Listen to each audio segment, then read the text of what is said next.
ሰላም ወዳጆቻችን ይህ የስፖርት ነው። ወዳጆቻችን እንግዲህ ዛሬ ተመልሰን የመጣ ነው ማንቸስተር ዩናይትድ እና ኦሊቨር ግላስነር ወይም የሩበን አሞሪም ማንቸስተር ዩናይትድ እና የኦሊቨር ግላስነሩ ክሪስታል ፓላስ በሁለቱ መካከል ያለው ልዩነት ሁለቱም ተመሳሳይ የሆነ የ3-4 ፎርሜሽን ቢጠብቀሙ ነገር ግን በውጤቱ ረገድ ሁለቱም አሰልጣኞች ያመጧቸው ያላቸው ውጤቶች በጣም ልዩነት አላቸው።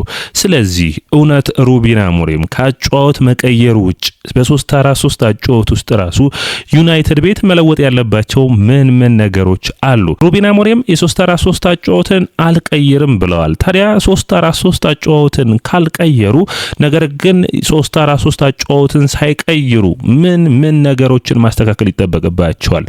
ኦሊቨር ግላስነሩ ክሪስታል ፓላስ ባለፉት 1 እና 2 ዓመታት በጣም አስገራሚ ብቃትን ያሳየ ቡድን ነው።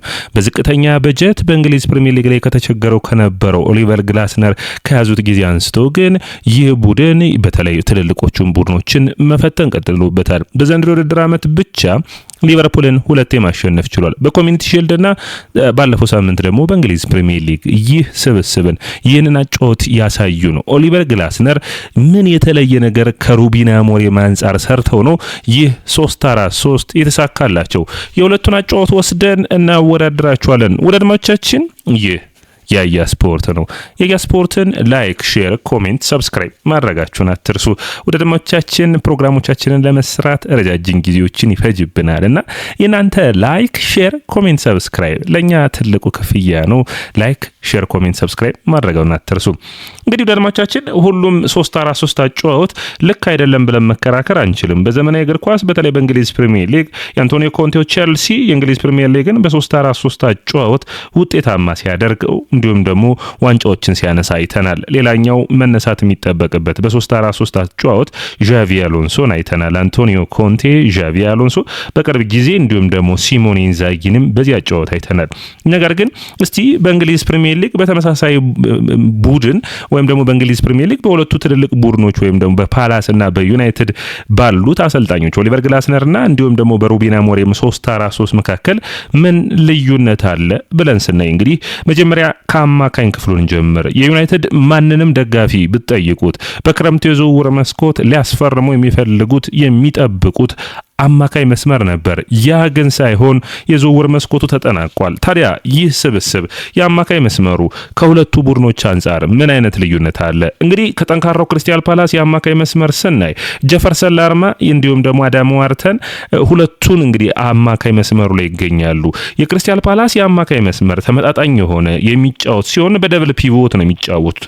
በደብል ፒቮት ስትጫወት ደግሞ አንዱ በሚለቅበት ሰዓት አንዱ ቦታውን ጠብቆ መጫወት ይጠበቅበታል። ኳሱን በሚገባ ዲስትሪቢዩተር ወይም ደግሞ ስርጭት ላይ ጥሩ ናቸው። አዳም ዋርተን በዚህ የሚታማ አይደለም። በእንግሊዝ ፕሪሚየር ሊግ ላይ ካሉ ምርጥ አማካኞች ውስጥ አንዱ ነው። እንግዲህ ሁለቱም በተመሳሳይ ጊዜ ቦታቸውን ለቀው አለመሄዳቸው በቀጥታ ከኦሊቨር ግላስነር የተላከላቸው ሐሳብ እንደሆነ እዚህ ጋር መረዳት ግድ ይለናል።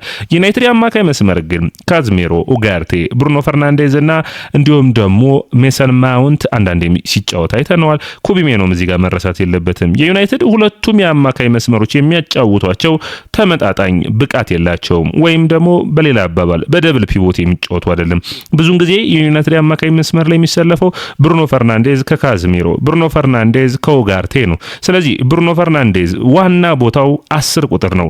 ይህ በሁለቱ መካከል ስታዩት በሁለቱ በጀፈርሰን ላርማና አዳም ዋርተን ምንም እንኳን ፓስ ማድረግ ቢችልም ትክክለኛ የሆነ በ6ም በ8 ቁጥር መጫወት የሚችል መከላከሉን ሽፋን የሚሰጥ ተጫዋች እንደሆነ ይታያል። በዩናይትድ በኩል ግን 10 ቁጥር የአማካይ መስመርን ተጫዋች ነው እንግዲህ በዚህ ቦታ ላይ እየተጠቀሙት የሚገኙት። ከዛ ውጭ ዩናይትድ በደብል ፒቮት ፕረስ ያደርጋል። ያ አስቸጋሪ ያደርገዋል። ዩናይትድ ሲጫወት ራሱ በደብል ፒቮት አያደርግም። ብዙውን ጊዜ ቦታውን ወደፊትም ወደ ኋላም ስፔሶችን ክፍት እያደረገ የሚጫወተው ብሩኖ ፈርናንዴዝ ነው። በተጫዋቹ መፍረድ አይቻልም። ያሰልጣኙ ውሳኔዎች ናቸውና አንዳንዴ ትክክለኛ ቦታውን ስላልተሰጠው ነው ተብሎ ማሰብ የሚያስፈልግ ነው የሚሆነው። እዚህ ጋር የሁለቱም የአማካይ መስመሮችን ስናስብ ፕረስ የሚያደርጉበትን መንገድ ማየት ይጠበቅብናል። የኦሊቨር ግላስነር እና የሩበን አሞሪም ፕረስ አደራረግ በጣም ልዩነት አለው።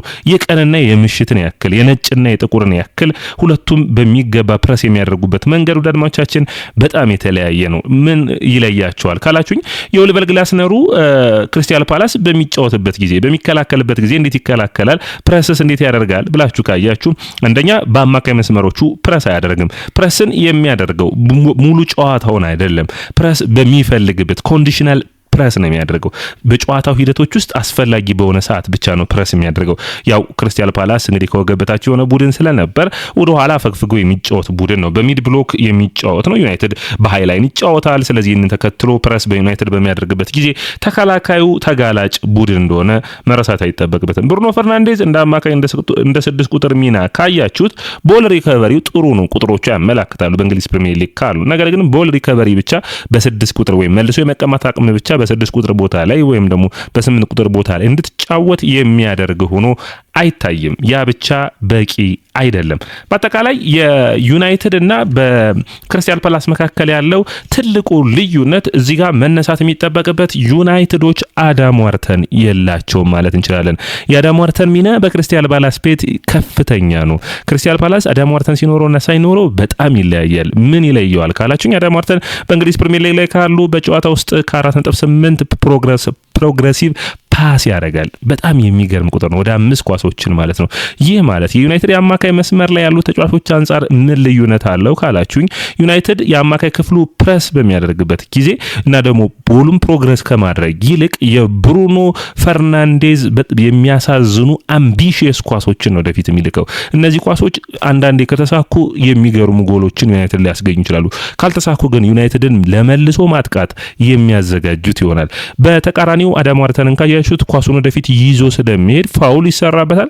ካልተሰራበት ፋውል ከተሰራ ቅጣት ምት ነው። ያለበዛ ፓስ ካደረገው ደግሞ ትክክለኛ ፓስ ይሆናል። ስለዚህ በዚህ ረገድ የሁለቱ የአማካይ መስመር ተጫዋቾች ልዩነት በሁለቱም ቡድኖች መካከል በሚገባ የሚታይ ነው ብዬ የማስብ ነው የሚሆነው። ሌላኛው እንግዲህ በፖሴሽን ዩናይትድ ፖሴሽኑን ይዞ ለመጫወት ይሞክራል የአማካይ መስመሩ። ክሪስታል ፓላስ ግን ፖሴሽንን የመያዝ ፍላጎት የላቸውም። ስለዚህ ቅርጻቸው እንደተጠበቀ ነው የሚሆነው። ያ ማለት ምን ማለት ነው? በክሪስታል ፓላስ በኩል በፖሴሽን ሳይሆን ኳሱን የሚያጠቁት ሁሌም ቨርቲካል የሆኑ ቦል ፕሮግሬሽኖችን በማድረግ ነው። ቀጥተኝነትን የሚጠቀም ቡድን ነው። ዩናይትድ ግን ሳይድ ፓሶችን የሚያበዛ ቦሉን ወደፊት ፕሮግረስ ከማድረግ ይልቅ ኳሱ የሚዘገይበት ቡድን ነው። ያ ደግሞ እድሎችን ከመፍጠር አንጻር ዋጋ እያስከፈለው ይገኛል ዩናይትድን። ሌላኛው ግን ትልቁ ችግር በኔይታ እንግዲህ ዩናይትድ ተመጣጣኝ አማካይ መስመር ሊኖረው የሚችለው ኡጋርቴና ሜኑ ቢሰለፍ ነው። ኮቢ ሜኑ ትንሽ ብሩኖ ፈርናንዴዝ ራሱ ከሚሰለፍ የተሻለ ውጤታማ ሊሆን ይችላል ብዬ አስባለሁ። ምክንያቱም ሜኑ የ8 ቁጥር ሚናነት አለው። አንዳንድ ኳሶችን ሲያስጠል 6 ቁጥርም ሆኖ ተጫውቶ ስለሚያውቅ ኡጋርቴም እንደዛው ተመሳሳይ። ነገር ግን የሩበን አሞሪም ሁለቱ ተጫዋቾች ምርጡ ነው እንኳን ቢሰለፉ የሩበን አሞሪም ያጫወት ስታይል ሁለቱን ተጫዋቾች ራሱ ውጤታማ እንዳይሆኑ ያደርጋል።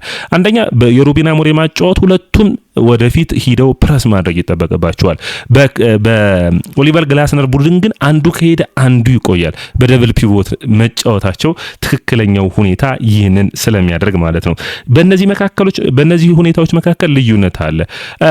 ፓስ በማድረግ አሁንም ጥሩ የሆነ ተጫዋች ነው ኮቢ ሜኑ። ነገር ግን ፕሮግሬሲቭ ፓስ በማድረግ ግን አሁንም ኮቢ ሜኑ እንኳን ሽፋን ማድረግ የሚችለው አይደለም። እንደ አዳም ዋርተን አይነት ትክክለኛ ፓሶችን ወደፊት የሚያደርግ ተጫዋች ያስፈልጋቸዋል። ያለበለዚያ ደግሞ እንደ ባሊባም አይነት በእንግሊዝ ፕሪሚየር ሊግ ላይ ሁለቱም ተጫዋቾች የሚታወቁት ኳሱን ወደፊት በማጥቃት ነው። ሌላኛው መነሳት የሚጠበቅበት ነጥብ የመከላከል ሁኔታ ነው። መከላከል እንግዲህ እግር ኳስ ላይ መከላከል ዋጋ የሚያስከፍልም እንዲሁም ደግሞ ዋጋ የሚያስገኝ ቡድን ነው። ቡድኖችን ውጤታማ የሚያደርግ ነው። ዩናይትድ የመከላከል ቅርጹን በሚይዝበት መንገድ ምን አይነት ልዩነት አለ፣ ምን አይነት ውጤታማነት አለ ብላችሁ ካያችሁ ሁለቱም እንግዲህ ዩናይትድም እንዲሁም ደግሞ ፓላስም ለመከላከል ትኩረት የሚሰጥ ያጫወት ስታይል 3-4-3 ስለሆነ በሚከላከሉበት ጊዜ ወደ 5 ወደ 5 ተከላካዮች ይመለስና የአማካይ መስመሩ ሽፋን የሚሰጠው ተጫዋችን የሚያገኝ ይሆናል። 5-2-3 ወይም አንዳንዴ ደግሞ 5-4-1 አይነት ቅርጽን መያዝ የሚችሉ የመከላከል ቅርጽ ያለው ቡድን ነው። ነገር ግን ያሰላለፋቸው ተመሳሳይ ሆኖም የመከላከላቸው ሁኔታ ይለያያል። ምክንያቱም ዩናይትድ ኮምፓክትድ አይደለም ወይም ደግሞ የተጠጋጋ አይደለም። በዩናይትድ ተጫዋቾች መካከል ሲከላከሉ ሁሌም ክፍተት አለ። ያንን ክፍተት ተቃራኒ ቡድን በሚገባ ማጥቃት ይችላሉ።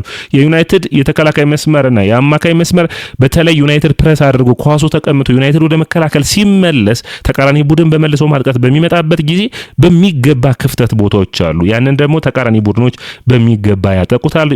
እንግዲህ ዩናይትድም ጎሎች እንዲቆጠሩበት ምክንያት የሆኑት አጋጣሚዎች እነዚህ ጋር የሚነሱት ነጥቦች ናቸው። ሁለቱም የመስመር ተጫዋቾቹን ፕሬስ እንዲያደርጉ ነው የሚያዙትና በፓላስ በኩል የመስመር ተጫዋቾቹ ፕሬስ በሚያደርጉበት ጊዜ